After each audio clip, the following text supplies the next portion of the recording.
board. My name is Rod Brown, the Florida Department of Health.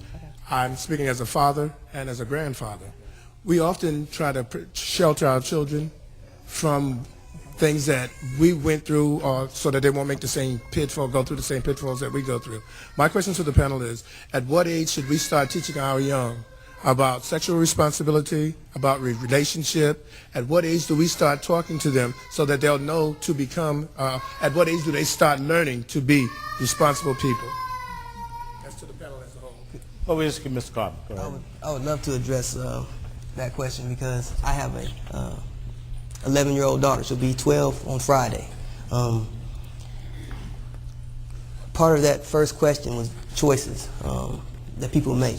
And we said they were bad choices. Well, I'm an example of that bad choice. So I don't hope I'm not the scum of the earth. And I think we need to look at some of these other males and females that are making these decisions. We can't crucify them for what they've done. It's what we do after the act. I had my daughter when I was in college. I was 20 years old. I was playing basketball, going to school, and now I'm trying to raise a little girl. The question was posed to me, if you don't want to be part of her life, you don't have to be. A lot of people have taken that and run. And they asked the question because they're used to seeing that from so many other people in society. That was not my choice. I made my bad choice. Now I had to do something about it. And I chose to be part of my daughter's life. And that's where we need to be talking to fathers about, not, okay, you guys messed up, you're terrible. Okay, stick around. Play a part in that person's life. And then as she grows, I get the opportunity to explain to her and to preach to her so that she doesn't make the same mistakes that I made. And so every day I teach her how to make those responsible decisions. But I teach her, more importantly, to be responsible. And I teach her that she's loved and she's important. I have a little girl. She plays soccer and she's active. A lot of our young black females today are not active. When she plays on the soccer field, there's usually 2 teams, 11 players on both sides, and there's usually 1 black female, and that's her. There is no soccer league on the north side. There's no activities for a lot of our young black females to participate in. So they're sitting at home, they're inactive, they're not doing anything, and they're getting in trouble.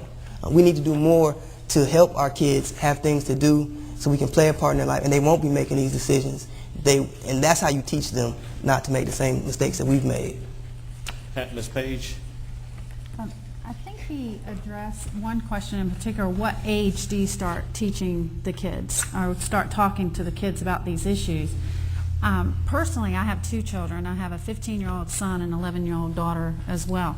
And if we don't start teaching our children, the minute they start getting inquisitive about their sexuality, the schools or other kids are going to be teaching them. I know years ago when I was younger, it was taboo to even mention in the home anything about sexuality or sex. Fortunately, I grew up in a home that my mother was very open, and if I wanted to speak to her about anything, I was able to do that. There again, I had a mother in the home and I had a father in the home that I could go to at any time, which we've already addressed as a very important issue. But there is not an age that is too young. I know my daughter and son started hearing about it in school in 5th grade, and you say now, wow, that's what, 10 years old? They're not old enough to know about it. Trust me, they're already starting to experience this day and time. It's not like it was when we were growing up. That's true. Mr. Cage? Yeah, I just want to touch on what Kevin was talking about earlier.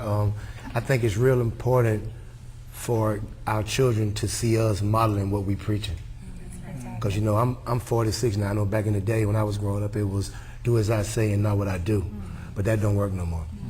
You know, your kids need to see you, you know, not doing, you know, what you're saying, you know, you want them not to do. Prime example, I know one day, you know, I always tell families you should eat dinner with your children at least 3 times a week as a family. So I remember one time my wife, I was watching the Lakers play, and I was in the den watching the TV, and my youngest daughter said, "Dad, you're not gonna eat with us?" I said, "No, I'm gonna watch the game." And she said, "Come on, Mr. Fatherhood, now you be talking about." So I mean, and I couldn't get mad, you know, that's just a part of my daughter saying, "Come on now, you got to practice what you preach." That's right. But it's very important for our children to see us modeling the behavior that we want, because realistically, you can't expect your kids to do something that you don't even do.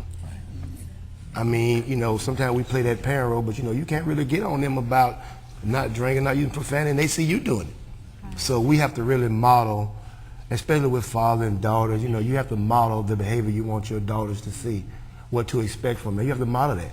So that's really, really important that we model the behavior we want our kids to see.